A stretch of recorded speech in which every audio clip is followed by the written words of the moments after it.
Welcome back to the SuperCoach Swordplay podcast, guys. Season 3, episode 9. I'm joined by my great mates and co-hosts of this podcast, Spills. How you doing, mate? Yeah, very well, Janath. Just ticking away. Been a pretty long, pretty emotional week actually, but gone well now. I'm definitely perked up a little bit more. What about yourself, mate? Yeah, not bad as always. Carlton, we just haven't had a good, happy weekend where we just bank a win. Just don't have to worry about Carlton for the rest of the weekend for a while. But otherwise, doing well. Just busy time of year with work and everything. And yourself, DR, how are you doing, mate? Oh, look, not too bad, mate. Look, the SuperCoach team is absolutely, well, if you watch my round review, you know exactly how the team's going. So SuperCoach-wise, not great. But look, aside from that, mate, reports are almost done. Getting there. Probably done by the end of tonight, hopefully. So light at the end of the tunnel, and then 3 more weeks and got a couple of weeks off for school holidays, which is nice. So very much looking forward to that, mate. And after this week, I'll be catching up with Steve from SDS Supercoach at the Hawks-Lions game as well. Oh, so lovely. looking forward to that one, buddy. Should be good. Awesome. I know that Steve was a bit happy today with Miami Heat winning after almost blowing a 3-0 lead. So shout out to you, Steve, SDS, mate. But we'll talk SuperCoach now as it's a SuperCoach podcast. So I'll start off by saying 23-47 in round 11. Jordan DeGoey to the rescue. It was just a masterclass from him, just watching him play. Changed my captain from Zach Merritt to Marcus Bontempelli when the Xavier O'Neal news came out. So gained 14 points there. Every point counts. Overall, not having James Sicily hurt a lot. Softened a bit by him getting suspended this week. But kudos to guys that either A, traded him in, or 2, I think he was probably the best VC option last week. And the fact he got 172 against the Saints really says more about the Saints, I think, than... I guess it's a mixture of both. Sicily's just a gun, and the Saints just love giving up bulk points to defenders. Spills, how about yourself? How'd your week go? Yeah, pretty good. I scored 2,353, so it was looking good early, and that sort of plummeted a little bit. I'm in the top 10K now, which is really good. So top 6% overall. If I'm being honest, though, I kind of switched off SuperCoach a little bit after Saturday night. It was pretty... I may as well address this now on the podcast. I did address it on my round review. That's not up yet, but someone from Bendigo actually passed away in a game of football on the weekend. I'm not sure if you guys caught the news. He was only a 17-year-old. His name was Dallas Franklin, and he got internal bleeding in his spleen, and he passed out in the change rooms after a game. He couldn't be revived. So, I was at a 20 on the Saturday night, and it was going pretty well, and I got a message from that, saw it all over Facebook, and it's just gutted. I mean, the poor boys' bloody parents take him to a game of football, and then they leave the game with nothing but a footy bag. It just breaks your heart. And I think of you straight away, DR. So, in terms of SuperCoach, honestly, I didn't really put much attention into it. I kind of just did my own thing Sunday, and didn't even know what I scored until late last night or early this morning when they updated it. So, pretty sad time here, boys. But, commiserations to that family, and hope that they get through it all right. But, going all right, SuperCoach-wise.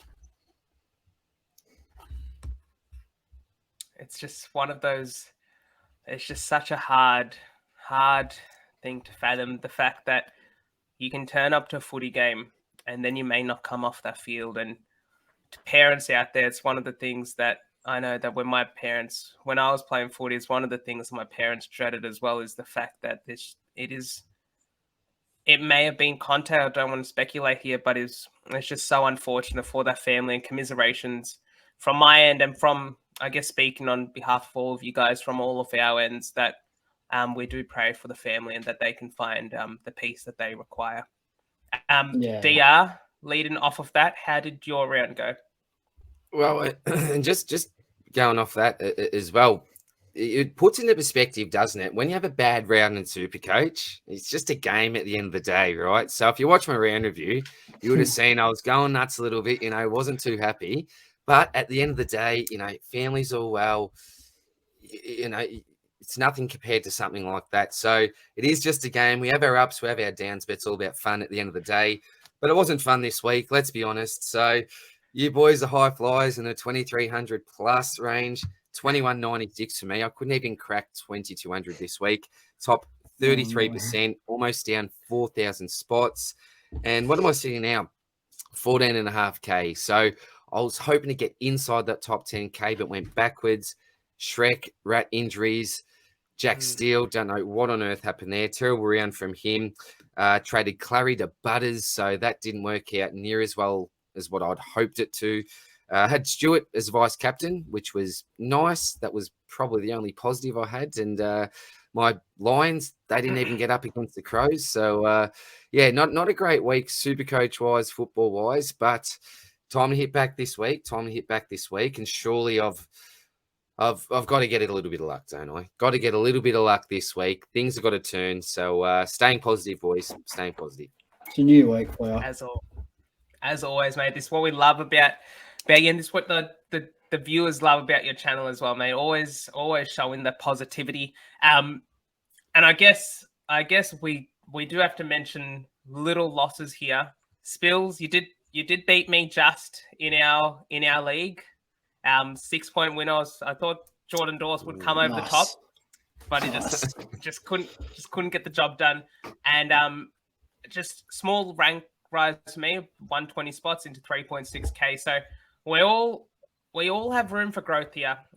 D, I'm sure that these buy rounds, especially, you'll be just fine. But I guess just staying on this tone of dissatisfaction, this leads way into your rant. So where are we going this week?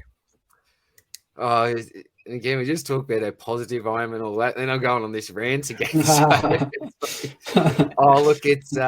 going to be a quick one. You probably know it's what the ruck. Darcy goes down, and look, you almost expect the big Shrek to miss a game here and there. You know that you're taking a bit of a risk going in with the big fella. Durability's actually been pretty good the last, I think, 2 or 3 years. Before that, he was very questionable, but it's actually been very good in recent times. But look, at least when you expect your big man to go down, you can use your ruck cover. The cover that you've had since round 1 for a rainy day such as this. But unfortunately, when I was checking out the injury list, Shrek for Fremantle got down to Geelong, and there goes the rat. The rat is gone. King Rat. Not the was rat. suggested this week. He was a joker this week. Look, not his fault. He's injured, but just terrible luck. When your cover also goes down.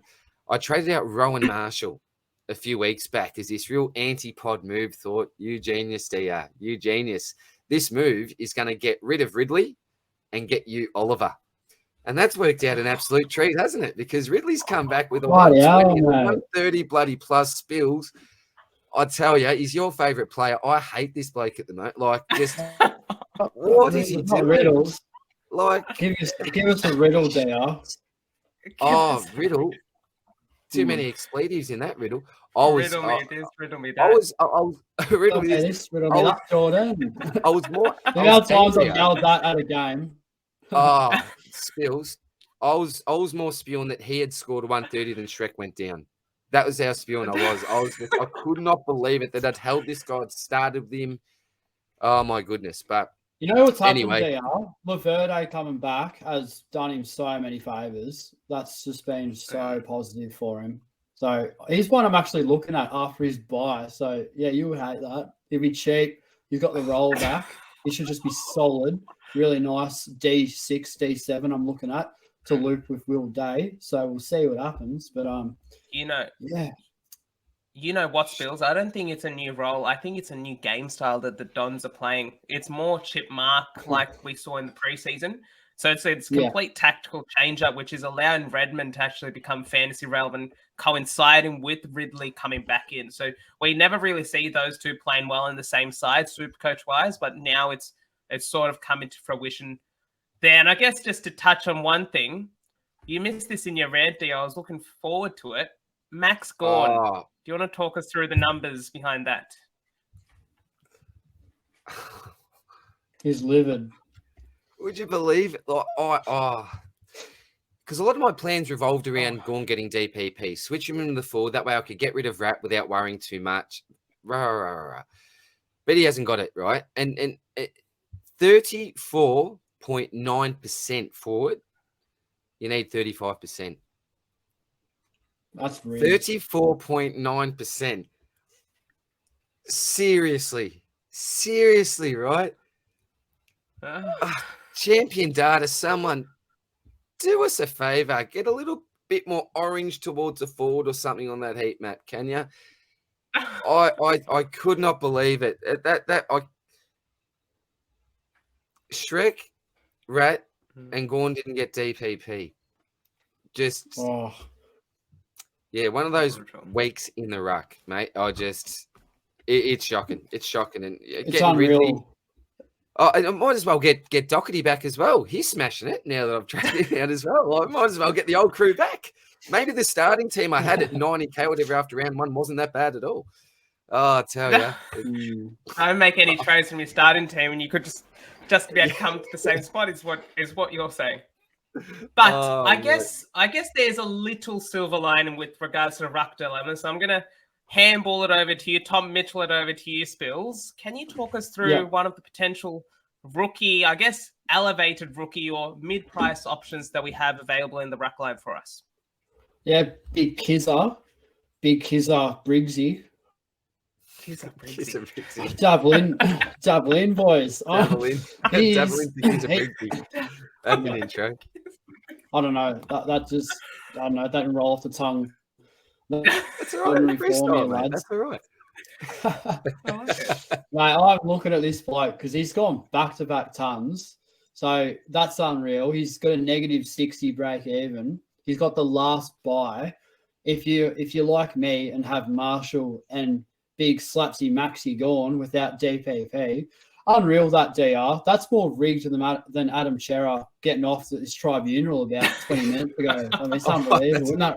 I'll tell you. Side note here. He was shooting some bullets pre-podcast as well. It's a bit of a side note here. If we have power rankings, Carlton at the tribunal, Collingwood, Brisbane, the rest of the AFL, we are unmatched at the tribunal. No one can beat corruption. Michael Christian, it's corruption, Janath. He's got Michael Christian. Christian's the one sending us to the tribunal. You should be blaming the people in the tribunal. I don't know who to blame. I don't know who to point the finger at. I just know that something is a bit dodgy. Something's not right at Cullen here. They're paying someone off. Yeah, they're paying someone off with Bitcoin. It's off the books, whatever they're doing, something dodgy. We saw it with Cripper last year. It's happening again. They're the only team. I mean, how can they be? Of course, they're the only team. This is Spills rant, by the way. Of course, they're the only team to get the first dangerous tackle off at the tribunal. I mean, unreal. But you'd be pretty rough with that, Janath. I don't know how we got talking about this. I'll take it. But should I go back to Briggs? We'll fold this back into Kizza Briggsy. Bit off topic. But why do you rate him? Like, why in your position? I want you to put out to the viewer, Spills, why your position is a bit more unique than others, and why Briggs might suit your team better than other teams.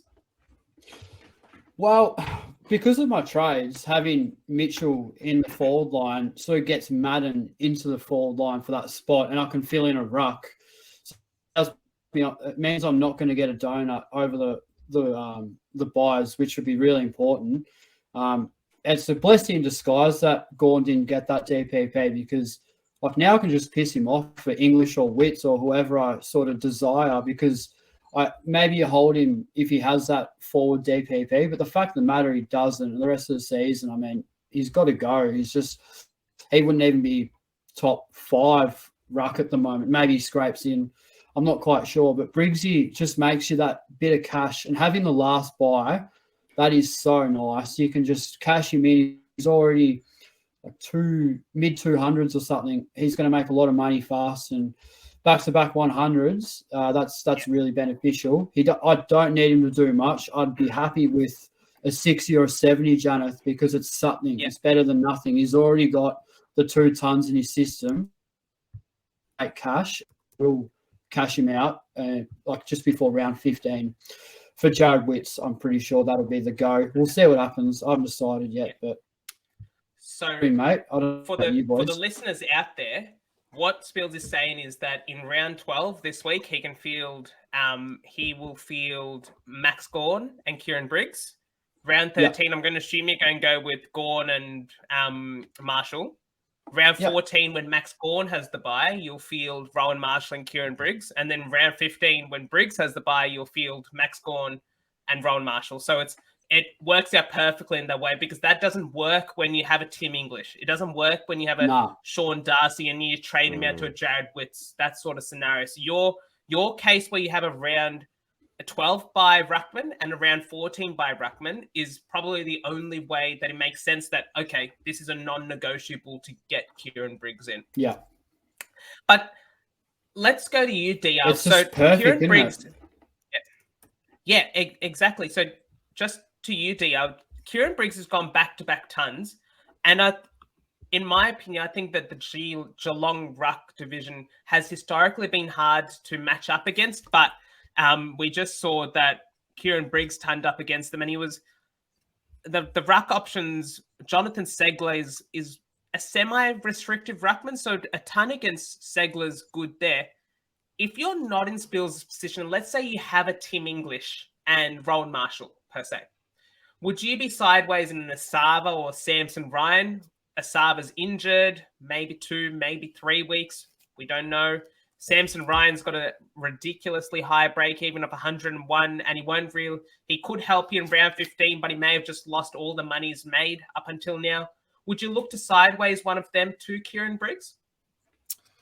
Well, look, I've just got SuperCoach up here. So in the next 3 weeks, so we'll give you 12, 13, 14, projected score 68, 76, and 82, going up around 60K, then 30K, so that's 90.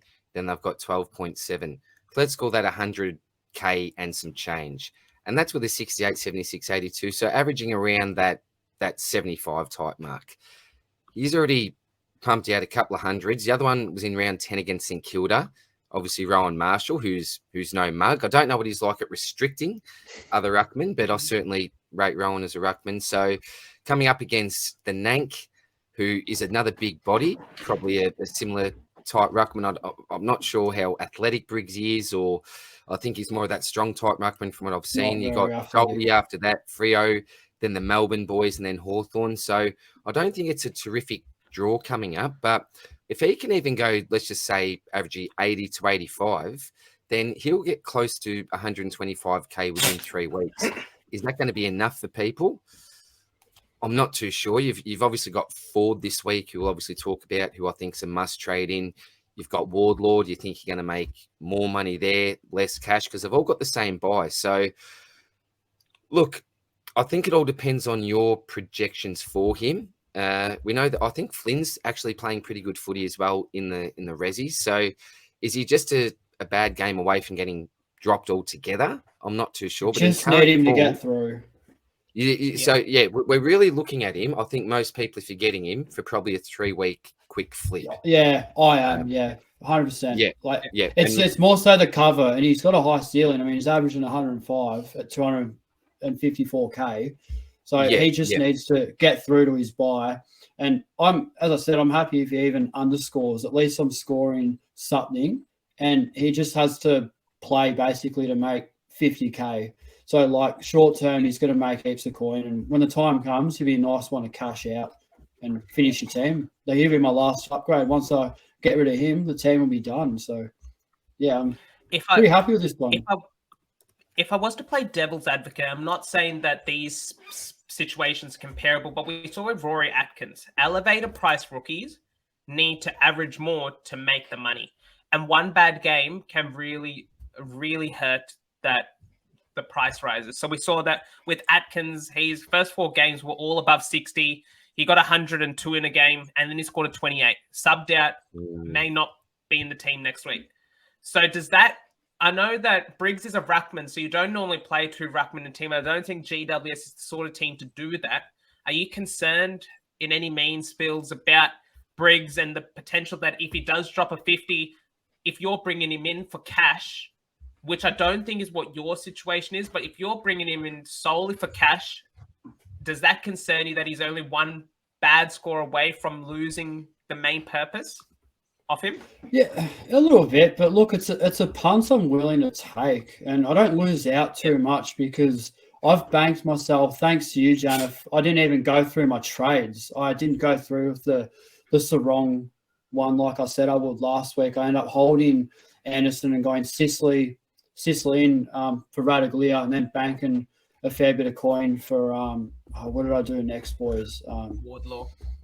Wardlaw. No, I didn't go Wardlaw. Yeah. I got in who did I cashed? I cashed Melbourne rookie Van Rooyen. Yeah. Van Rooyen for McAndrew. Yeah, McAndrew, which was a pretty failed trade really because McAndrew's done nothing. But I don't need him anyway because of Briggs, which helps me out. I had 130k, so now I can do some serious trades. So I've got the money to do it. I'm going Ashcroft down, so I've got even more money. So it's not like it's a direct sideways trade to Briggs. I can actually go down to him. So like I feel like I get away with it a little bit, where it's not like I'm sideways trading like, I don't know, like a dead rookie to get there. Like I'm not losing out too much. So I'm happy to take the gamble on him, boys. It's not ideal, but it's only got to get me through short term. But we'll see. We'll see what happens.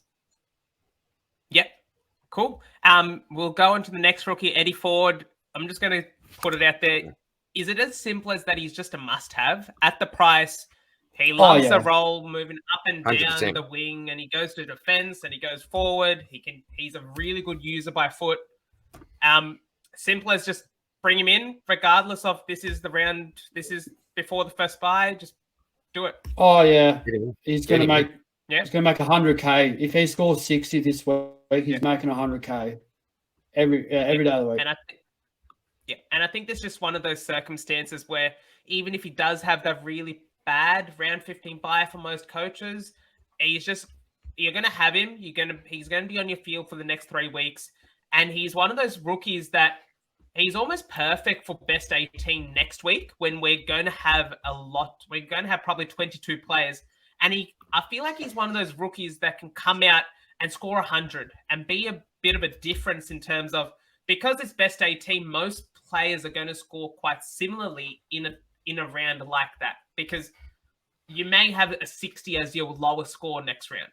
But if you have an Eddie Ford, he could score 90, for instance, and that's an extra 30 points you get at that hypothetical 18th spot. So I really like bringing in Eddie Ford this week. But his teammate, George Wardlaw, I'm not sure what you guys think about him. His role is there. He's had above 50% CBAs in both weeks that he's played, but his scoring wasn't there against a strong, restrictive midfield in Collingwood who plays fast footy. What are your thoughts on him? We'll go to you, DR. Do you recommend him as a trade-in this week? Look, firstly, I didn't actually get to watch the game this week, so all I've seen is really the score.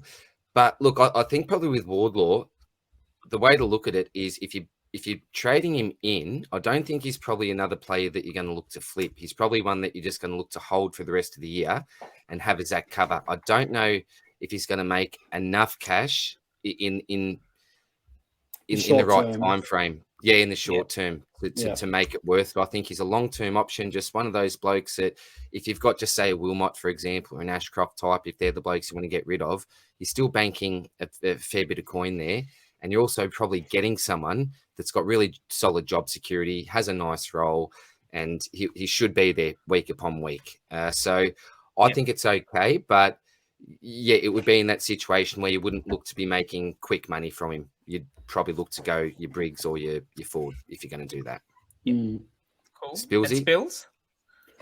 Yeah, I'm a funny one. I'm more than happy to wait a little bit like your Weddle types. Just see what he does, because his break even's not too high. It's in the negatives, but just so if he can come out and score like a 90 or 100, just have a really good game like his first appearance, I think we can really start considering him. Even if you've got to pay up like low 200s, at least you sort of know what you're getting.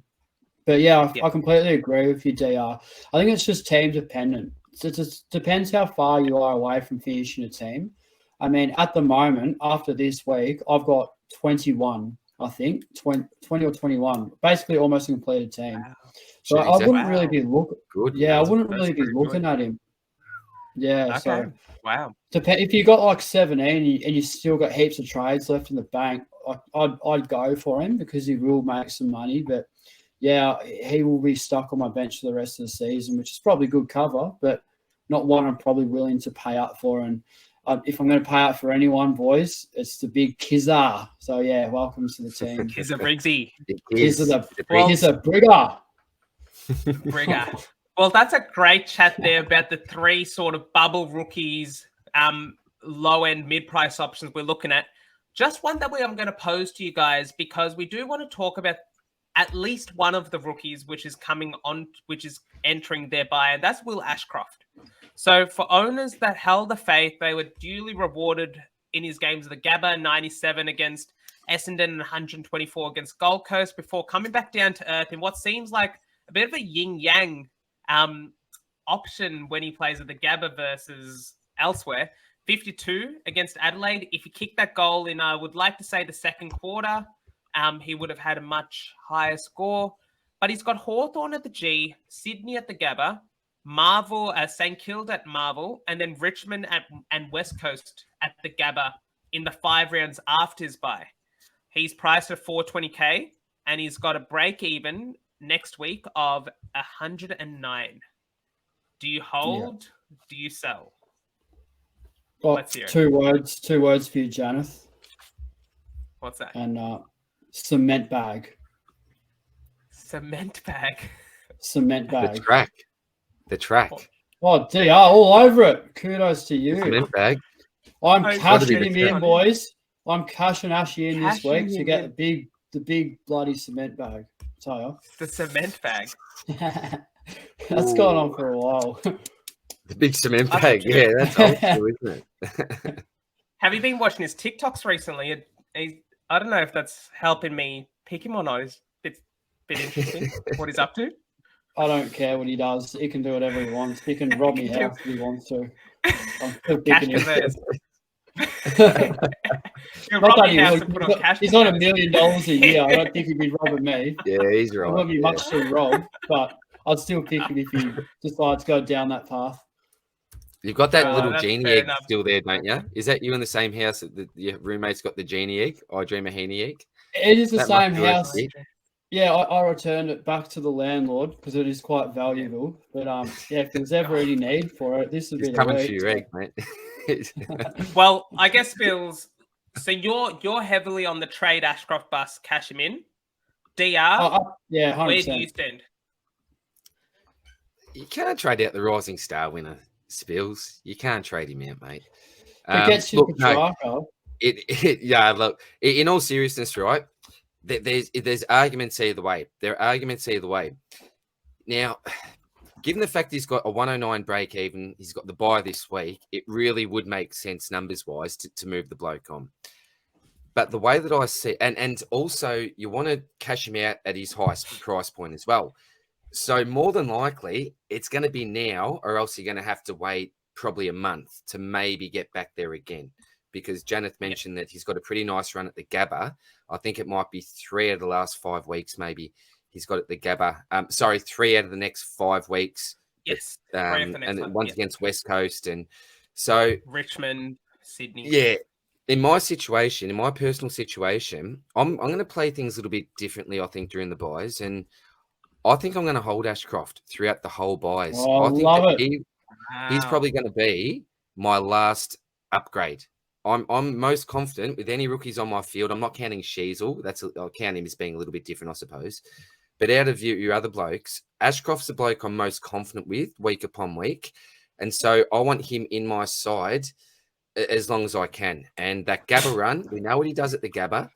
It may not be enough for some people. Some people may lose a little bit of patience, but I'm happy to upgrade around Ashcroft.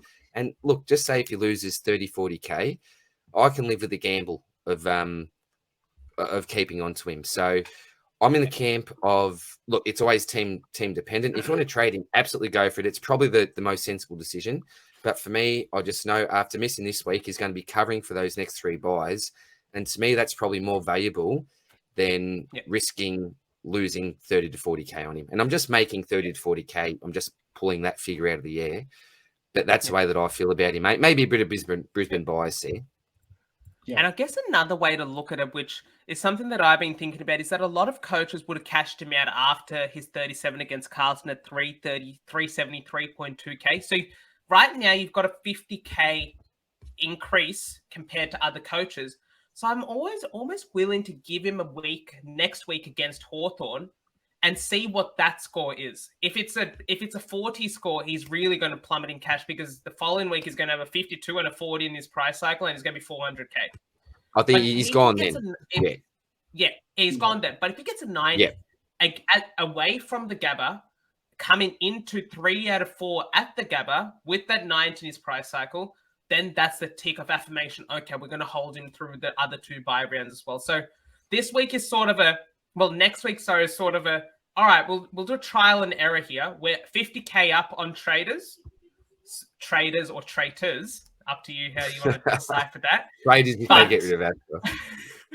But we do have a bit of buffer to have a look and see how Ashcroft goes against Hawthorn at the G next week.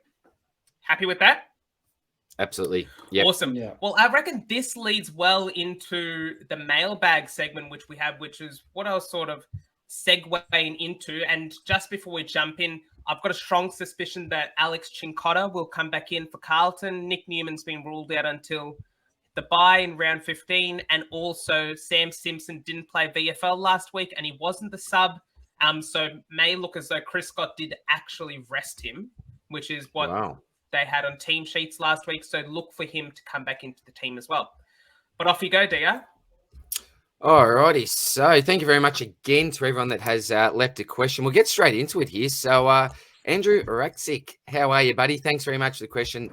Hope you're going well, man. G'day, legends. Love the work you guys put in, week out. Much appreciated, mate. Support like that, feedback like that really keeps us going, mate. We enjoy each other's company most of the time. And said, Spills often delivers a few bullets pre-podcast, Joe Danaher stuff and Sard and all the rest. Be rude not to. And by the way, Essendon, we're like 8th minimum, like all this stuff, right? He goes on about pre-podcast Spills, this man. But I do love the man. But thank you. Let's get back onto it. But is there anyone eyeing off a possible debut this week? Looking to get my 21st premium in. You need someone extremely cheap. And a dead rookie too. So I can Thanks. I'll tell you. There's actually one that you guys might not know about. All right. Okay. Here we go. This might sound ludicrous. So Ben Mackay, but in a Carlton Guernsey, and he's gonna kick on his opposite foot. Janath, they'll never know. What are these drive-bys today? He's on fire. Sorry. I was listening to SEN today, and all people would call about was Harry Mackay. I got so over it. Like every second call, Harry Mackay this, Harry Mackay that. That was a cheap shot, but I just had to. Carry on. All right. Carry on. On a proper note, we've got the mid-season draft coming tomorrow night, and there's going to be a bunch of 102.4K rookies that will pop up. And one thing that I really think is good with the mid-season draft is a team draft for needs. The only occasion that I don't remember it happening was Jacob Edwards going to North a couple of years ago, and I don't think he's debuted still. But most teams draft for need. And if you need a key forward, for instance, like let's say, I don't know, key forward or key back, a key back like Essendon, if you guys need a key back and Jaden Laverde was to go down, he could come in. But in general, these 102.4K rookies is what I think Andrew's thinking about here. If you guys remember a couple of years ago when Jai Newcomb got drafted, and he debuted the same week in which he got drafted. At 102.4K, it was like a godsend. 16 tackles, I think, on debut. 16 tackles on there you go. He's got the stats. He's got the stats on hand. But yeah, I reckon that's what you're looking at, Andrew. Have a close look at how the draft goes tomorrow. Beautiful. Thanks, Andrew. Good on you, mate. Next up, we've got Shah. G'day, legend. Prospective downgrade rookie options for during buys, especially after 12 and 13. PS, I think Mullen will not play more than 2 games. Well, there goes my suggestion. So I was going with Mullen. Now, I don't know who it was. I was listening to SEN this morning on the way into work, and someone mentioned that it was apparently the best debut they have ever seen in their lives. Yeah, I heard that, DR. Who was it? That is No, not because true. it was his 5th game of footy ever, wasn't it? And it was AFL. So I think they're giving it the benefit of doubt because he's Irishman and all that. But yeah, But crazy. that logic, comments. Mason Cox debut on Anzac Day was the best debut ever. Yeah, it's like I thought I was thinking like there's a 150 score coming here, and then I checked it, and then I'm like, hang on, where's the one? There's like 50 something. I'm like, wow, it must have been impressive. But yeah, that was really interesting. But boys, quickly, what do you think on? I obviously didn't watch the game. Janath, did you actually get to catch this game and see how this fella went, mate? He looks decent. I've got him down as a general defender or attacking defender in the data dump, which I will be putting out on Third Man Up coming up tomorrow. I don't think his job security is that great with I think he's a placeholder for Duncan. He plays a very similar role to Duncan, Mitch Duncan. So whenever Duncan's back, which will be soon, could be the case. A potential rookie downgrade option that's floating under the radar now. When we were doing the Carlton team preview DR in preseason with you, Spills, as well, I mentioned to you guys about Jackson Binns, a winger, good tank. Oh yeah, didn't really have outstanding numbers in junior footy, but with Ollie Hollands out for 6 to 8 weeks now with a collarbone injury, Jackson Binns seems the natural replacement for him. And if to answer Andrew's question above as well, if Binns gets debuted this week, he could be someone you're looking at 117.3k mid forward DPP. So yeah, nice. That's someone you can be looking at in what round? Round 14 for round 14. So Sean, not exactly. But he's got the bye the week after. So again, you're like, does it really make much sense? But yeah, McAndrew, if he's named next week, it's not looking great. Let's just say that. A lot of carnage at the Blues at the moment. A lot of carnage at the Blues. I think Dow gets up this week. He's in unreal form. Hopefully he can actually find his way AFL. Do you reckon they'll actually bring Dow in here? They have to. You think so? Surely. You would think so. Yeah. All right. Thanks for that, buddy. Next one, we've got Kizza. Kizza, first member on my channel, along with Jono. So I love you, Kizza. Hope you're going well, buddy. Looking at Davey and Kama. How dare you trade out Kama? What is this, mate? A great. He's going to let you know about that in the next couple of weeks. He'll be spewing on you, mate. But he's looking to bring Briggs in and Ford. So we've talked about those two. Hopefully I'll get to full premium before round 14. Looking at 19 this week, you show off. If Chincotta doesn't play, condolences for DR for not getting forward. Yeah, cheers, Kizza. Go down. I appreciate those condolences, mate. But I think we're all agreeing there, Kizza. Good on you, mate. Lovely trades, buddy. Next one is Jackie Jones. G'day, Jackaway, buddy. Can Zeeble be flipped? Thinking Darcy, Rat, Ashcroft, Zeeble. Oh, so this is a boost. This is a buy boost. No, in the first week. Finish your team. Hold on. Look at who he's bringing in. Okay, so hang on. With all right, let's go. Stuart McRae in the same trade. Well, okay. So you're going Darcy, Rat, Ashcroft, Zeeble. So let's just say there's 2 keepers there, in my opinion. Maybe low end.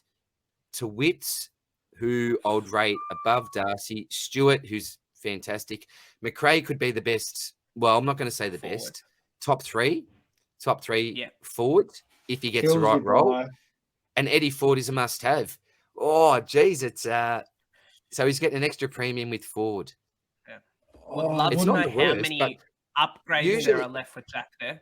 Yeah, I'd like to as well. I'd finish your team before you get rid of Zeeble. Get the rookies off. Usually I don't like trading this round, if possible. But I know we've obviously got Ford, who is just a must. But I don't normally like trading. But using a boost is different. I don't reckon there'll be too many if they've got a boost using it this week. But you're getting some good plays in. You're getting Wits and Stewart in, who are going to cover for 14, 15. And 15 trades. That's a lot of trades. Would Yeah. still leave you 15 trades after that. All right. I Well, think I almost approve this. If your yes. if Jack says he has 3 or less upgrades left after this, I think he can stomach that. The fact is that Yeah. Jack Siebel is the one that's hurt most by Aaron Hall. Aaron Hall coming into the side has made it so that there's split distributors now, and I'll get the data up for us so that we just have so that we can make sure that this is proven. But without Aaron Hall, he averages 113 in 7 games. With him, he only averages 92.5. Wow. So there's Okay. a Good clear numbers. statistical trend, 22-point difference between having Hall, who could do a hammy any moment, and Yeah, Zeeble true. just becomes the pig again. Of course. But it's what do you reckon? I like Theo? it because he's got so many trades. Oh, hang on. Would still leave me with 15 trades. I was that's reading that unreal. he's got 15 trades He's now. got 19 trades now. Oh, yeah. I'm How? for that then. Yeah, go for it. But you don't know how many upgrades. See, if he has 5 upgrades left with 15 trades, I wouldn't be doing this trade. You'd be wanting to make proper upgrades, getting keepers in True. without trading keepers out.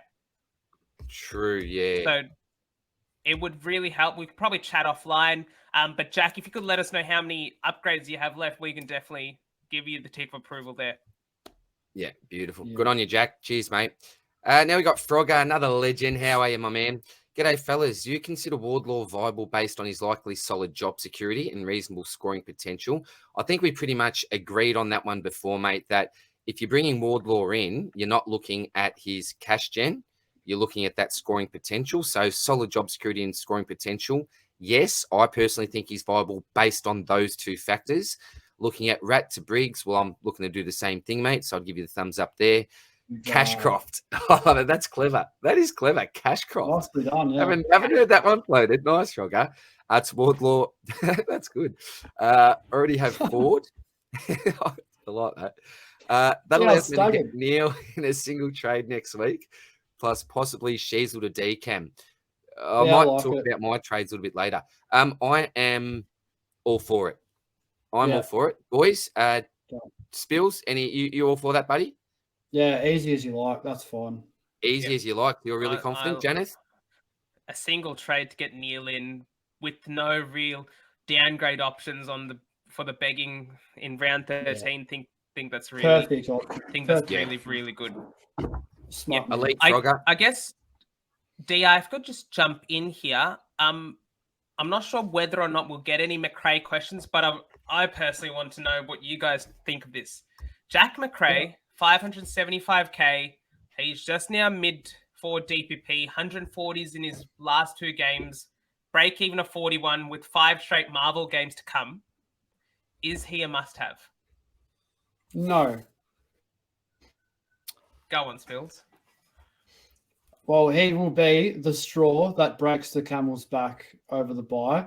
He shares it with Bonds, obviously. In your forward line, he's going to share it with Zeeble, Sheasel, Cornelio, Rosie, Butters, and Tim Taranto, and any other pods that you might be running with. If you jump there, some teams will be looking at a non-playing forward line. I want him so bad, just on his price and his DPP. I think he's a top 3 forward. I really do believe that. But, there's just no way, structurally, there is no way that you can get him in my opinion. My main concern is, well, I want to see what happens when Treloar's back in particular. That's one big thing for me. What's his role going to be like? Now, obviously, if he's getting forward DPP status, he's already locked in before last week to get it. It means he's playing a lot of bloody forward time, isn't it? Do we want the forward version of Jack McRae? Now, from what I believe, his CBAs are actually up a little bit last week again for the 140. I don't know what it was like the week before, but if it's an increase in CBAs that's leading to these greater scores without Treloar in the side, then that's a little bit of a concern for me. I'd love to see him with Treloar in the side. And obviously it's that buy, isn't it? It's that buy. And it basically every team that I see has at least got your Dunkley, Taranto, Rosie. It's like an absolute minimum. If not a Butters like I have or somebody else. Your Sheezels, your Zeebles, if they're forward, back, wherever they are. So, yeah, look, that's probably how I'm so feeling just on to it. add on Jack McRae, I'm not sure if you guys remember back a couple of years ago, but he was the one that would run up near the kick-in to take that first mark. He was back to doing that on the goal. It gave good nostalgia because you remember back to Jack McRae of the past, and he always loves the chip marks. He had 77% midfield time, which we already said that he's a lock for DPP. And last week when we locked it in, guaranteed it, and he got it even with that higher from midfield split. I'll tell you what, with regards to Jack McRae's statistics with and without Adam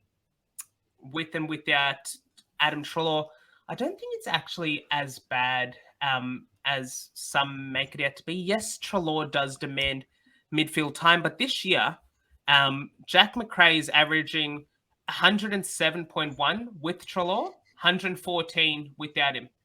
You take 107 as a forward, but it comes down to that buy. Now, in my position, I don't have a Jack Siebel. So if all the other teams have Jack Siebel, is it sort of a position where those that don't have Jack Siebel as well, you could almost take on a McRae.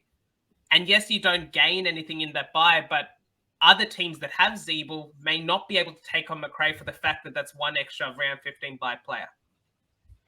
Thoughts? If he was, it's like if he was coached by anyone else. It's like, Yeah. oh, it's crazy, Bevo. Who knows? Like, I just It's don't like when know. it's like when Sicily plays lockdown. It's amazing the impact, and Ridley as well. It's amazing the impact they have when they're played in position. Like, in my opinion, Sicily's the top 3 player in the comp when he's played in position because he's just unstoppable. Yeah. He's unstoppable. He's going to score 130 every time. McRae's the same sort of justification. Yeah, exactly. But Bevo's, well, he's mad, let's be honest. And he needs to, no wonder the dogs are on their knees because you got to put your big guns where they belong. Yeah, enough of that. I'm sick of it. I'm not going anywhere near McRae because I don't trust Beveridge. That's really interesting. And this might be the cheapest we get him. Even until he's by 41 break even. Like, that is going to be hard to catch up to if we just hold it. So it's a go on, DR. What are you going to say? I was just going to say, and it's not the way it works, but if he had the buy this week, he would be like such a great trading option the next week. It would just be perfect. But it's just not. It's just that buy. Yeah. Get him after his buy, I reckon, if the price is at a good spot and you've got the extra trades, or if there's any sort of carnage after his buy, he's the perfect sideways if you need, or luxury trade, if you will. But yeah, at the moment, it's just not logical, which is a massive shame because he's the perfect target. Yeah. All right. Well, nice McRae discussion. Yeah, I find that one really tough. Thanks, Frogger. Frogger, just general commiserations to DR, and will have to be the unkindest round in recent times. I appreciate it, man. I appreciate it. It was a tough one, my man. The Great Catter, how are you, buddy? Hope you're well, man. To keep off Flip Ashcroft, well, we've already talked exactly about that, mate. After his buy, 3 of his next 4 at the Gabba, where he's averaging 100 plus, might be a team-dependent answer, but most of us went full premium, so it could be a handy hold. I think we've pretty much covered that well, haven't we, fellas? So I don't mind holding him. You don't, or trading. So I think, again, team-dependent, but I'm fine to hold as my last rookie that I'll upgrade. Boys, any different? Yeah, I'm different, but that's just for my sort of trades. It's very team dependent, but I'm getting the rookies off the field for those premos. Yeah, don't think you can go wrong here. And really do like the matchup that Ashcroft has in that round 15 bye. Yes, it's at Marvel, but the Saints, they do tend to give up some points to midfielders as well. So wouldn't mind going there, holding. Ripper. Yeah. Thanks, Catter. All right, next one is from the Great Frio Tragic on the potty with us last week. How are you, Dan? Hope you're well, mate. Hey, guys, thoughts on going early on Mullins? In the team up, just a few games of VFL played well, means I'll have 18 on field if Chin Cotter misses. So, I think it's, I wouldn't do it myself, mate. I couldn't do it myself. I just think, given the fact he's only played a few VFL games, are they going to give him a taste for a couple of weeks? Maybe as Janath mentioned, when Duncan comes in, he goes straight out. I just think, mate, he's like the perfect bloke to get in on his bubble because he'll obviously be coming off his bye. You'll know that he's guaranteed to get that extra game. I just think he's the perfect bubble buy. So he's one that I would not like to go on early, though, mate. Janath, would you be happy to go early, mate? Or I wouldn't be bringing in Mullins just to save a donut. Like, pretty confident Chincotta plays, so you should have 18. But Mullins is just, he could get subbed. Like, it's the worst coach. He's got the worst coach for it. Even if he's having a decent game, he's the least experienced player out there in terms of just general footy as well, because he's only played 5 AFL games or just footy games. I don't think it makes sense to go early on him just to save a donut. So yeah, pass this week. All right. Yeah. Sorry, Dan, but we're all 3 no's on that one, mate. But look, again, mate, follow your gut. You're a very, very experienced coach, mate. Yes, so I'm sure you get it right, buddy. All the best, my man. Our next one is Magic. Magic, how are you, legend? G'day, guys. For me, more of a question for next week, planning ahead this week. Who do you prefer out of Sarong and Brayshaw? Somewhat taking price into account. How does Fife in mids impact them? Also, Darcy out. Plan to double up next week to Neil and one of those two. So, look, it all depends on what you can do with that extra cash. I think for me, I'm pretty solid on Brayshaw at the moment. He was the bloke that I was probably going to bring in last week for Oliver if it wasn't Zach Butters. And the main reason is that he's pain free now and he's injury free. I played some audio. I think you watch your stockies, mate. I played some audio on the stocky where he actually mentioned that for the first time he was pain free. And since then, he's actually looked really, really good on the eye. But if you're comparing the two, if you're looking at just overall ability to score this year, I think it's Sarong. I definitely think it's Sarong. I love Caleb Sarong. But if you feel that you can do something with that extra cash and it's really going to help you with your next upgrade, I would be happy to go down to Brayshaw because I think he's going to be good enough for that M8 spot. In saying that, though, if you're going Brayshaw, you don't want to have too many of your Warner type, there that are still questionable to be really, really solid top 8 picks. So that's my take. Spills, any different for you there, buddy? Yeah, it depends, like what you're working with in terms of your trades, your rookies, your cash gen. But I like Sarong because at least you're getting a top 8 midfielder. And that's sort of why I'm looking at paying up for the cement bag because I know he's top 4 and he's a pod. So I'm happy with doing that sort of stuff. Where Brayshaw found good form, but yeah. Excuse me, boys. But just struggled a lot earlier on the season. Freo have found form, which is really good. But I think Sarong's scoring is a lot more sustainable than Brayshaw's in saying that. But yeah, each to their own. I think you can't go wrong with either. Yeah. And if I was to add, I'd actually go Brayshaw at this point. There's a couple of reasons for this. Brayshaw scored 127 or above in 3 of his last 4 games against Hawthorn, who's one of the best clearance midfields, just a bad team in general. I wouldn't say bad team because at the moment they're better than Carlton.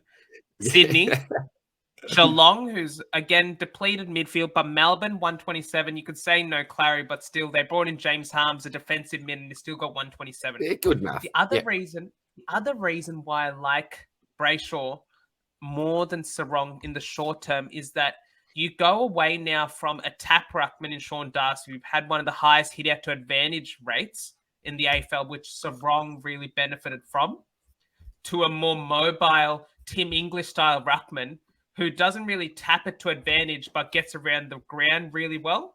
And I think that suits Brayshaw more in terms of game style than Sarong. And so this is just a gut feel sort of thing. But if Darcy is out for 4 or 5 weeks, I can see Brayshaw averaging more at 30k cheaper than Sarong in these next 5 weeks, or however long Darcy's out for. I'm sorry, man, I just got no idea on the timeline at the moment. Yeah, man. No, I don't even want to talk about the big fella. Poor Shrek. But thanks, Magic. Good on you, my man. Next one is from Jules Crazy Frogs. How are you, brother? I know we shouldn't be bringing in any primos this round, mate. You're not afraid to do anything. I know you, mate. You're not afraid to just go whack him wild. That's why I love you, Jules. You go different, man. Away from the pack, the lone wolf approach or the lone frog approach in your case, mate. But with 620 in the bank, it's tempting. Who do you think is best to bring in? Best break even, I like Jordan DeGoey versus West Coast. And Laird, may the frogs be with you and also with you, my man. Well, Lairdy, if they're the two that you're tossing up, mate, at this point, now, I don't know if anything's changed while we've been recording, boys, but hasn't got off yet, but... Is it tonight, Janath? Closely following David Cedar's tweets. Cedar has Roy Laird as captain as well, so he's equally as invested as we are, our SuperCoach captain. So it's in deliberation, Spill. So they're about to make the verdict, but this part takes a bit of a while, so we'll be on air. All right, so the decision's easy if Laird misses. If he's after DeGoey or Laird, then it's DeGoey. That's easy. Let's just say that Laird does get off. Janath, who are you going? Obviously, price taken into account. Are you going for that value in DeGoey, or do you think Lairdy's back now after 16 tackles on the weekend? He looks like he's physically fit again. Who are you going, mate, if you've got the choice between the two, bud? Because you are an owner of both of these great men. So you haven't got the problem of actually having to make this decision. Who are you going with, though, buddy, if you had to just choose one? I do want to point out that I would say Laird, but I do want to point out this brings back a bit of PTSD, but it's a hot weather game at TIO Stadium this week. Oh, shit. Oh no! Oh no! You would. And if he complains about the hot weather again, so he's done this sling tackle on purpose. He's done it on purpose. I bet you he didn't even want to appeal it. He's just gone, oh, like you're saving you getting hot next week. Bloody hell! This is a conspiracy theory now. Class. He is class. Jordan DeGoey. They both have the same buy. Oh, it's so tempting because DeGoey's ceiling is unmatched, and he is a bull this year. You can save 60k, but it just seems ridiculous saying Rory Laird is not a better pick than Jordan DeGoey. Like, come on. You know, just quickly. So I'd say Laird. Just knowing Jules though, it's like the DeGoey pick suits him better, if that makes sense. Like the big the ups and the downs, you know. It's like Laird seems a bit too safe for you, Jules, you know. Spilsy, if you had the choice, mate, again taking price into account, Mr. DeGoey, or are you going with the desk, mate? I would have said the desk if I didn't know what the forecast was this week. So thanks for that, Janath. But now you mentioned it, risk it for the biscuit, mate. Jump on the goat. I reckon he could do some serious damage. What a pod, Janath. Unbelievable. The goat, I tell you what, after that 150, high praise. But all the best luck with the decision, mate. Yep. I think both are pretty solid picks, to be quite honest. Next one is Silver Pigeon. How are you, my man? How many points off the leader is too many to catch up? Currently around 1,200 overall. Well done, my man. Good stuff. Harold Oliver, 11 trades left with 3 rookies on ground. So you're starting to sort of cut it fine there, aren't you, mate? With 11 trades left with your 3 rookies. Again, it depends. This is very, very team dependent. How many points off the leader is too much to catch up? Well, we're probably halfway through the season. The issue is a lot of the top teams by now are really starting to look similar. I was actually checking out the top team, and they like already own a couple of the targets that I want to add to my side. It's pretty ridiculous, to be quite honest. So it's a hard question to answer. Do you boys have, I don't know, a rough figure in mind? Are we talking 500 or less? Is that actually achievable? I suppose you one major injury. You know, let's just say you captain the Bont, and let's God forbid it happens, but he scores a 2, goes off early in the game. You've got a 4 score for just say a Bont. Someone else has gone just say a Sicily like last week for 170. 350 odd. That could be big. That could be big. There's a lot of points difference there. So, boys, I'm sorry. I just have to interject here, but Rory Laird is free to play. No, you're joking. Yes. He's off. Let's He got go. off. Yes. Yes. The live reaction. No way. Corruption. Yes. I was thinking they're talking all about 16 out of 16. Oh, the desk is Michael back. Christian is corrupt, and we love him for it. Yes, the desk is good to go. He's good to go. Oh, what a great! It's the first fun live reaction I've had. Like I've popped Darcy and Ridley and all these other folks. I'm getting the desk, boys. Let's go. The desk. Let's go. And just to add to that, Oliver's not playing this week either, so that's really good. We bloody love that, lads. Clary's not playing this week. Clary, he's out. No. Yes. So those that howled him are spewing. All right. That's great. To Silver Pigeon, sorry, side note, we will get back to this question after the buys. I think that is the best way to answer it. There's so much carnage happens through the buys that the overall leader right now could be 500th at the end of the buys if they haven't planned well. And it's really hard to say how the buys will go, as we can see with the carnage this week. So it's hard to say at the moment. Let's just say that. Awesome. Cheers for that, buddy. Our next one is Big Benny, an absolute favourite of mine. Shout out to you, Big Benny. Thank you for your service, mate. Who would you choose, at a Wardlaw or Fife? Okay, thinking late season possible cover.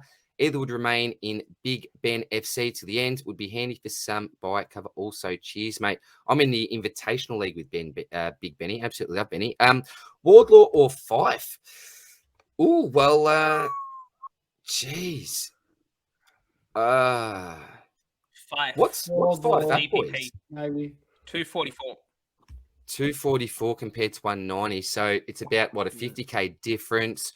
I would at DPP. It's going to be I'd be prepared to pay that extra 50K to Fife, I think. Yeah. It's Nat Fife at the end of the day. If he's getting some midfield time, getting back to full fitness. And the thing is, their durability is both a big question mark for both players. So it's not like one's more durable than the other. I think both of them are pretty poor in that sense. So you're taking a risk either way, their durability rise, but I'm paying up for Fifey. Janath, paying up for Fife? And the thing is that with Nat Fife, you not only have him as cover, but you could chuck the E on him, and he pops out a 90 or something, like a ridiculous Nat 5 score that he can do it. He's still got it in him. He didn't have the tank on the weekend. He was on 45 at halftime. Just didn't run out the game well because his first full game in a while. Never know. With Nat 5, you just put the E on him and there you go. And he doesn't have the round 15 bye. He's going to have the bye this week and you don't have to worry about it. I hope he comes good because I've got him in draft. I'm on my knees in draft and I need him to deliver. So yeah, we haven't heard much about draft, and I've been quiet. Very nice, I've been very quiet. My team's out of form. No good. Out of form, mate. You'll come back. You'll come back. Buys. I played you this week, DR, in draft actually. Did you? That's how much attention I paid to it, mate. So I didn't even know until like this afternoon. I think I've got Parrish, Oliver, someone that's out in the back line. I'm not too sure. It's not great there. Yeah, I bet you by 300. So you must have had a couple. Oh, is that all? Non-playing. Well done, mate. Bloody hell. I'm bad. All right. We've got 1, 2, 3, 4, about 6 more to go, boys. We'll get through these pretty quick. Ashcroft straight swap to Ridley for a cheap D6 option. Big Benny. There is not a chance in hell, Benny. Love it, Benny. I would do that personally. I have got, I'll tell you what, I've got something against Ridley now for this. But Benny's an Essendon man. Spills, you'd be all over it, I'm guessing, mate. He's got the rollback. Laverde is just doing him some favours. He would be cheap as. Why not? I mean, I don't mind. I know he's burnt your DR, but I got the number 14 Guernsey over there on my wall, so. That's good luck. So good luck to you, Benny. Hope it goes well. I love Riddles. I don't want to have to. This is frustrating. I say go no, Benny, because I want to root for your side, Benny, but I can't cheer for Jordan Ridley at the moment. I want Ridley to go terribly, Benny. So no, you good don't. luck. Whatever you do, my man. Good luck. Reel me this one. Romy, my man, how you going, buddy? Fellas, thoughts on Briggs? Kizza. Briggs, yep. I Kizza. think we've pretty much, we've gone through that a lot, mate. Also, Darcy Cameron looked decent. Is he worth a grab? I will quickly let you in on my possible future trade plan. I'm looking to actually go Briggs to Darcy Cameron. That's going to be my move because I'm getting out Rat this week for a Sava at this stage. My ruck cover will be gone, and I've been massive on ruck cover. I just don't want to cop a donut for 1-2 weeks and then be forced to have to choose to make a trade. So I can get DCAM in. I think it'll be at a decent price after his buy, and that's going to work out absolutely perfectly just to transition while Briggsy's made his money and he's ready to have a week off with his buy. So I actually like that move, mate, and I'm looking to possibly do it myself. I think Cameron can average 100 from here to the end of the season, and I'll take that. Boys, Darcy Cameron, just very, very quickly. Spills, you reckon he could be worth a shout maybe after his bye, mate, or even this week against the Eagles? Oh, definitely. Team dependent. I'm not looking at him just because I got a couple of other moves I'd rather assess before, but just so safe for a 95, 100. Can't go wrong with him. Should play the rest of the season, you think. Hopefully doesn't burn anyone again. Does share with Cox, but I don't think that's going to be a real impact on his scoring. I think he still will find his way to a consistent 90 on an ordinary day. That's what the numbers yeah, absolutely. Yeah, I'm all for it. Not for me personally at the moment, but I like it. Yeah, I'll go for it. Cool. I'd wait a couple of weeks. Just after his bye. He got West Coast. Yeah, good matchup. 126 break even though, and then Melbourne at the G with the Gorn Grundy combination. Team. Probably not the best matchup. And then round 14 bye, you bring him in after that if you want. Yeah, I'll go with that. Love it. Agreed. Next one is from Briggsy. G'day, legend. How are you, mate? Thoughts on Ashy to Stewart? Sounds like a no-brainer. Probably means missing out on one of Wardlaw or Briggs. Look, I don't think that Wardlaw or Briggs are must-haves, mate, to be quite honest. I think it's okay if you miss out on them. Tommy Stewart, I think, is going to be a fantastic trade-in. He's going to cover during those two really important buys. In my opinion, lock for a top 3 defensive average from here until the end of the year. And Ashcroft, as we know, has that high break-even. I'm looking to hold personally in my situation, but absolutely nothing wrong. Probably the smart play to trade him out. So I'm all for that trade. Spills, would you give that a thumbs up, buddy, for Briggsy? Yeah, that's fine. I'd go through that if it suits. Janath? Yeah, go through with it. I reckon Briggsy is only a must if you need he's only a must in a situation like Spills, I reckon. Yeah, it's very specific. It's a very specific move. I mean, if I had the cover, I wouldn't go near him, but just it works really well. So cool. Next one is from Dazza. How are you, legend? One of my favorites again. You got to love Daz. Everyone loves Daz. What's that? Everyone loves comments Raymond. on our videos as well. Love him. Hi guys, loving the potty. Cheers, man. I'm deciding how hard to trade during the buys with a post-buy view. What do you think is an achievable round to be full primo, and how many trades to have left after round 16? Considering we could use the trades going in. Yeah, it's a really good question, mate. A pretty tough one. Look, I think what I always like to have as an absolute minimum, if I can, with a completed side, is 6 trades left over. I think that's the least that I'd like to have. Boys, anything that you can really give to Daz here? It's a really tough question. So hard. I've been more ambitious in previous years, but I completed a team with 2 trades before, but yeah. Well, look, I think there's actually going to be a fair few teams, unlike previous years, that may not have a full team by the end of the buys, Daz.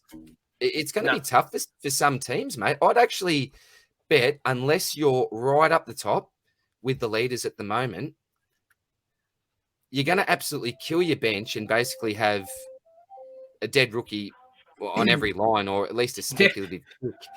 I think it's going to be tough for me to do, mate. And again, this is why I'm an advocate for holding Ashcroft. This is in my personal situation because I don't think I'm going to get to full premium.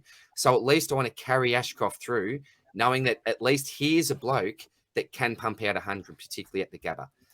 So, yeah, Janath, could you add anything to that, mate? No, that's fair enough, mate. I think good points. You raised some good points. Then, Daz, I think that a lot of teams are really going to struggle to get full premium in general.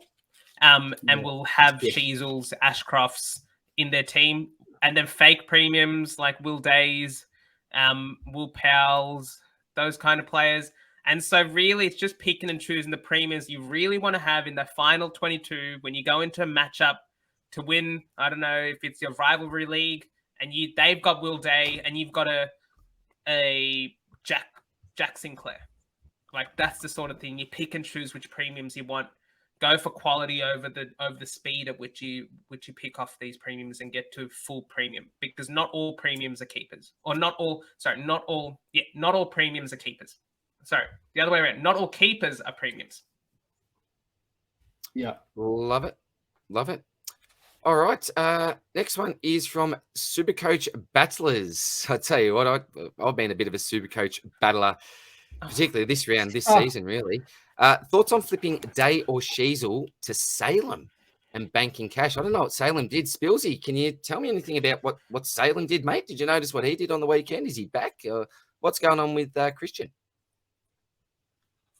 Yeah, out of the blue, isn't it? That is pretty bizarre. But on the Sheasel, I couldn't comment on that. But with Sheasel, I think it's quite defensive. You just hold him like everyone else in the competition, highly owned player. And if it's going really bad, just flip him over his buy. That's what I'm going to do. But if he finds form, I'm happy to hold him until the season ends. Maybe, mate, if he goes good and eventuates, I plan to have he and Day as a D6-7 loophole. That's the best case scenario. Target. Wow. I know, Jan, if you shake your head, but targeting that sort of value. I'm just surprised. I'm like, how on earth are you doing this, man? I don't know. Like, I've only got 2 more upgrades to go with 9 trades. So, like, I think it is doable. But other than that, if Sheasel goes poor in the next couple of weeks and has his buy, I think you hold for now short term, even though he might drop like 50K in 2 weeks, you just assess it there because he's in way too many teams to jump the gun. And I think myself, I've got bigger fish to fry than Sheasel. I've got to get rookies off the field. I've got to get blokes with their buy off the field and do my upgrades, all that. So as a result, hold Sheasel until round 15 and assess it from there. And I don't know anything about Salem. Sorry, mate. Can't help you there. Would hold. Salem's gone 78 and 88 last 2 games. May is still taking the majority of kickouts. Flipping Day, maybe at his buy, but like it doesn't make sense to flip him now because you've just copped all the sub-ton scores anyway. So it's like you might as well just hold and hope that his kicking improves. And Sheasel, he's had 2 rookie scores that are sub 70. Well, his third lowest scores are 79, and his worst 2 scores are 53 and 68. Everything else is a ton. So he's had 8 out of 11 tons. I think it's Brett Ratton, honestly. I think Ratton's stuffing him around. I think so, yeah, because Clarko was playing as a quarterback. Zeeble, I reckon it's got to be. It's got to play some sort of. We'll see. Hopefully, it comes good. Blame the rat.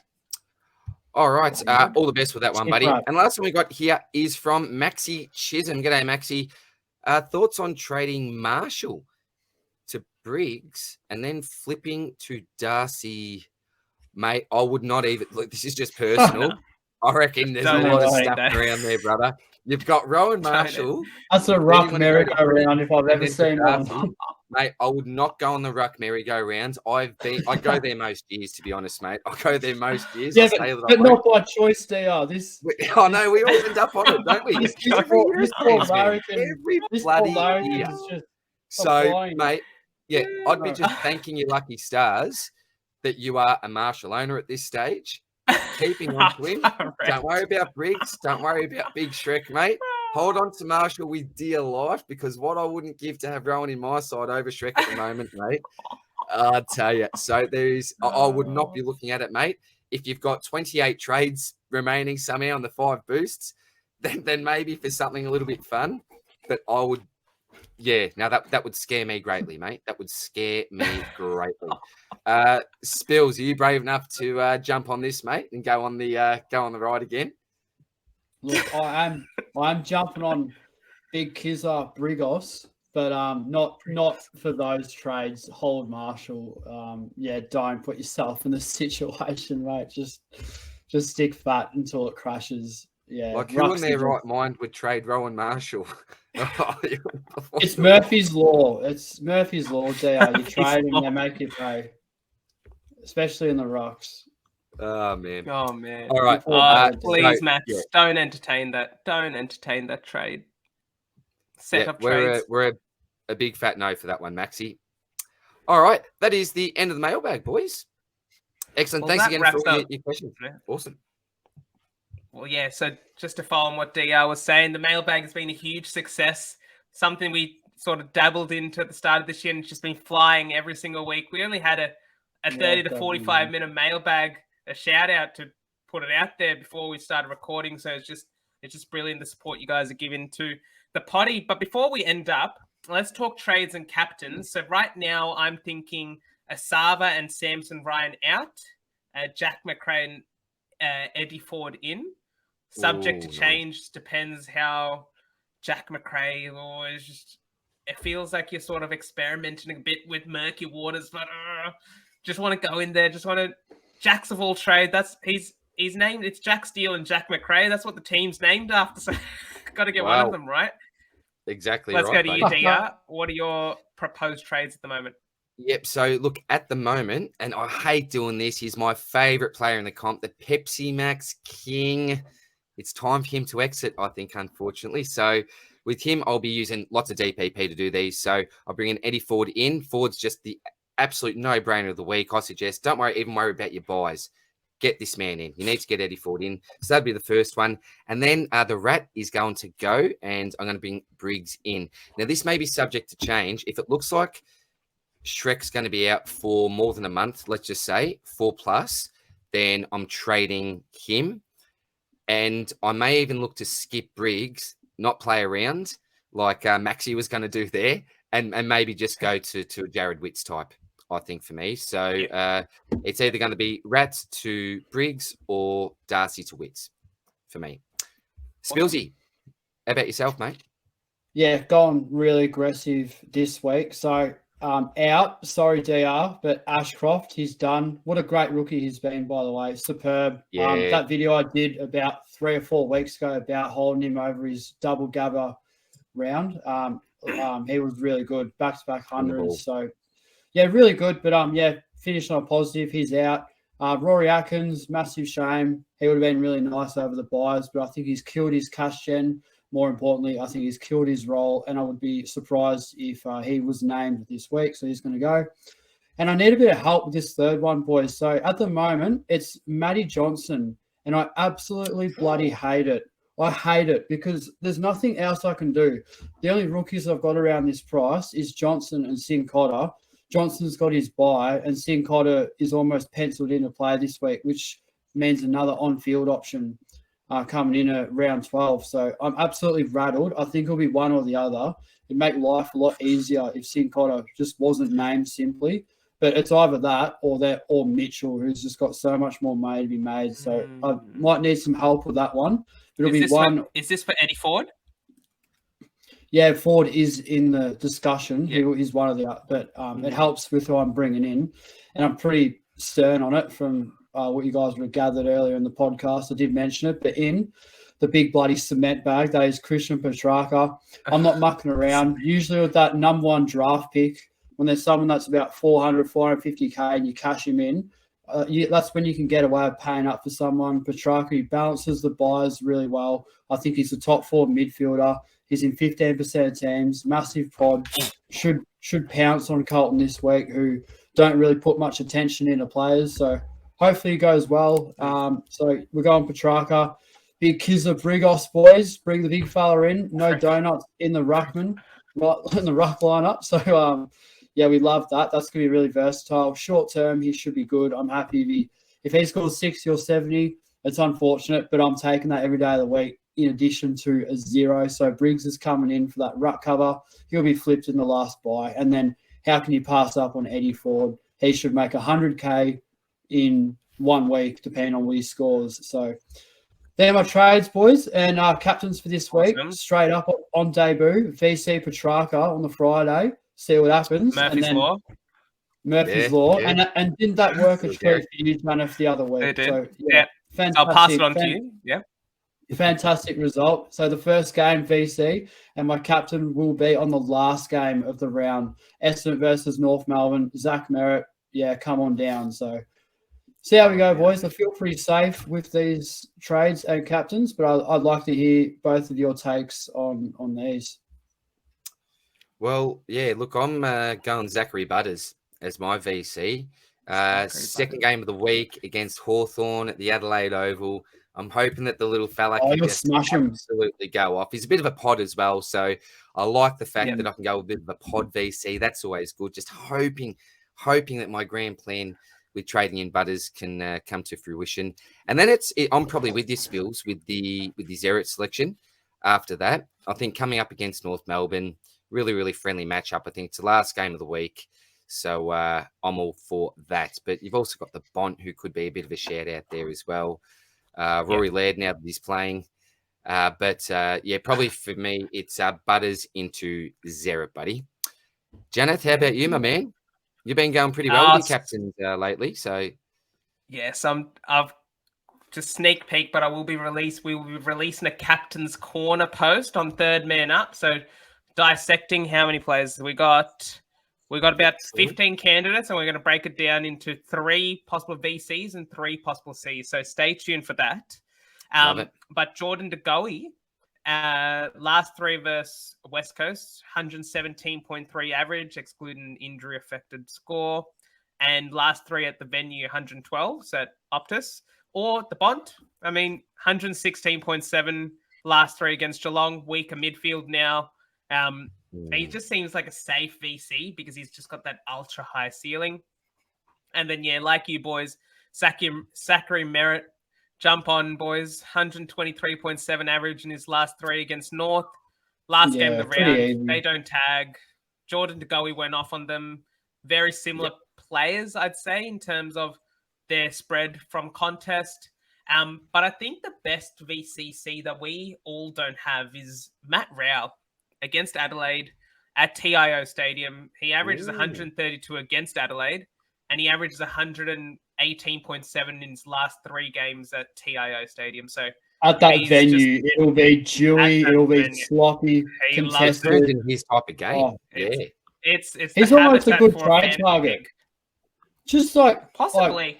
To the side, Janath, he's a really good trade target this week for his price, and he's a great buyer. Pod. Yeah, jump on it. No Matt Rowell questions in the mailbag either, so that's a great shout. Matty Rowell, and I do want to give a quick shout out to one of our main followers, Ange, Supercoach fangirl. She's been hot on the Jordan De Goey, hype bus, we'll say. And so the vindication came through for you, Ange. So great work then. Hopefully for everyone, all the viewers, all of you guys are loyal listeners, supporters of the channel. So shout out to all of you. But with that wraps up season 3, episode 9. I wish it was season 9. Season 3, episode 9, Supercoach Swordplay podcast. Oh, mate, look at you. You probably can't see from here, but tell you what, mate. Yeah. Quite possibly. Yeah, I would have a big, long, white beard. Yeah, that's it. Punched over. Santa Claus. Wizard beard. Hopefully we are here for season 9 with much bigger things planned by then. But no, as always, thank you so much for listening, guys. We'll see you all next week. Happy trading and hopefully all the best for the week ahead. Bye. Good luck with the buys, people. Go on, you boys. Cheers.